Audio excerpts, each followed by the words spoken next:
Welcome, in front of me I have Xiaomi Mi 11, and in this video I will show you how fingerprint sensor works when you put the tempered glass on your display. So as you can see here, I got the flat version of the tempered glass, and let's check how this fingerprint sensor perform with installed tempered glass. So let's go. We are going to make like 5 tries or something like that.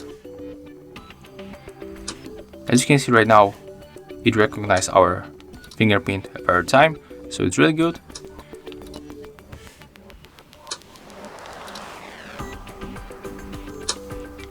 It's really fast.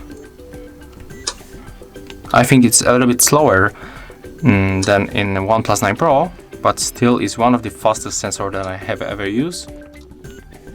And for sure it's reliable, and the good point is that it works really good. So definitely I can recommend you to put tempered glass on your display to protect from the scratches, even for some light breaks when you drop your phone on the ground.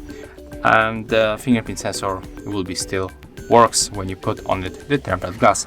So if you find this video helpful, remember to like, comment and subscribe to our channel.